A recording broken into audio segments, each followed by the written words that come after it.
Welcome back to our channel for your daily dose of Salem drama. Today is a beautiful day to dive into the latest Days of Our Lives spoilers. We have a massive week ahead for May 25th through the 29th. So grab your coffee and let's get right into the thick of it because things are exploding on Peacock.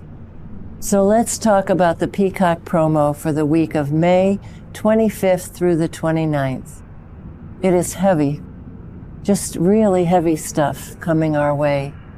Starting with Chanel. We see Sarah making a very difficult phone call.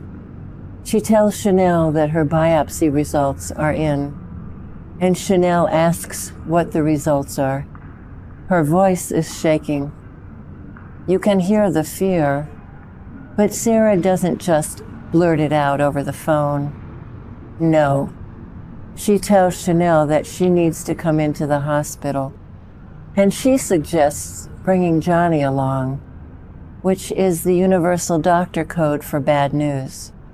You don't tell someone to bring their spouse to hold their hand if you are going to tell them they are totally fine. So Chanel just lets out this little gasp, and it breaks your heart, because she is so young, and she just got married to Johnny, and they have been through so much already. And think about what Johnny and Chanel just survived. Johnny was literally tied up in his apartment, left to die in a fire set by Sophia. Chanel had to deal with that nightmare. And now this, a looming cancer diagnosis. It feels like they can never just catch a break. Plus, Marlena is already falling apart over Abe and Lexi. If Chanel has cancer, Marlena is going to completely lose her mind. It is just a domino effect of tragedy for that family right now. And Johnny is trying to be the strong husband. But how much can one guy take? He almost burned to death. Now his wife might have breast cancer. Just brutal. So brutal. But the drama does not stop there. Not even close. Let's shift gears to the pub. We see Philip there, and he is wearing a uniform, which is interesting. Maybe he joined the police force, or it's some sort of formal attire for Memorial Day. But anyway, he walks up to Amy Choi, and he tells her he is so sorry for her loss, because the divers found something at the river. So everyone thinks Sophia is dead. And Amy is just a wreck. But she isn't just sad. She is angry. So angry. She wants someone to pay for what happened to her daughter. And Amy has a specific target in mind. Holly Jonas, because of that suicide note Sophia left behind. The note that blamed Holly for bullying her, for telling her she wished she was dead. So Amy is on a warpath. She stands there in the pub and she just declares it loudly.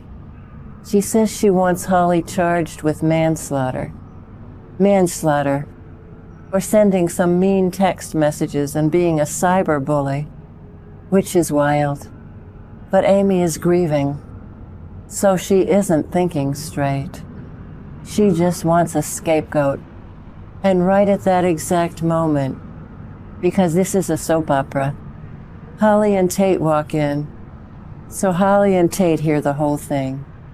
They hear Amy demanding a manslaughter charge, and they are just stunned, frozen in their tracks. Holly looks like she is going to throw up because she already feels so guilty. She has been carrying this heavy weight, thinking her words push Sophia over the edge.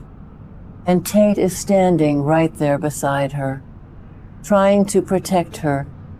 But what can he do?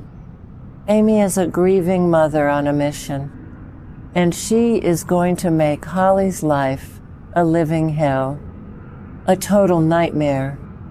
But here is the thing. that makes it all so frustrating to watch. We know the truth. We know Holly didn't kill Sophia. Sophia didn't even kill herself. Kristen DiMera bashed that poor girl over the head with a rock and then had her thugs dump the body in the river. So Amy is screaming at a teenager, while the real killer is probably sitting in the DiMera mansion sipping champagne. It is just so clunky and messy, but that is exactly how Kristen operates. She ruins lives and lets other people take the fall. And Holly is the perfect victim for this setup. And speaking of messy people making terrible choices, let's talk about Xander Cook. The promo shows us a scene at the Kyriakis mansion. Xander is standing off in the distance, lurking in the shadows like he always does. And he is watching Sarah, his ex-wife, the woman he still desperately loves. But she isn't alone. She is with Brady Black, and they are sharing a kiss, a very tender, romantic kiss. And Xander just drops his head. He looks so sad, so defeated, like his whole world is crashing down. But honestly, I have zero sympathy for the guy right now. None. Because what is Xander doing when he isn't crying over Sarah? He is sleeping with Kristen DiMera.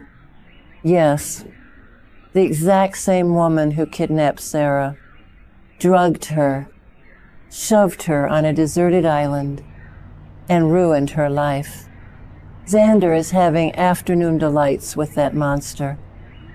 So he doesn't get to stand there and look sad while Sarah moves on with Brady. He made his bed, literally, and now he has to lie in it. But it still hurts to see that look on his face, because Paul Telfer is such a good actor. He really sells the heartbreak, even when his character is being a total idiot. So Brady and Sarah are really happening. It feels a bit weird, but they have this shared trauma. And Brady is always looking for someone to save. And Sarah needs a good guy right now. Someone who isn't going to lie to her or sleep with her worst enemy. So Brady fits the bill. But you just know this is going to explode. When Sarah finds out about Xander and Kristen, it's going to be nuclear. And it will push Sarah even closer to Brady. So Xander is basically handing his family over to his rival on a silver platter. Just dumb. Really dumb. But the biggest and most emotional part of the promo is the tribute to John Black. It has been 1 year since John passed away. And the show is really leaning into the history. It's so heavy, so real. Because we all miss Drake Hogestyn so much. And the characters are feeling that same massive loss. We see Brady sitting alone at a chessboard, just staring at the pieces, fiddling with them, looking completely lost in thought. And then Belle walks up to him. She looks at the board, and she points out that a piece is missing. She says, "It's missing a piece. It's a pawn." And wow, just wow. The symbolism there is so thick you could cut it with a knife. Because John Black was the pawn, Stefano's pawn. That was his whole identity when he first came to Salem. So missing the pawn on the chessboard. It's just brilliant writing. Clunky but brilliant. It hits you right in the gut. A perfect little nod to decades of soap history. And then we see Marlena. Oh, Marlena. She goes to the cemetery to visit John's grave on the anniversary. And she doesn't just stand there. She sits down right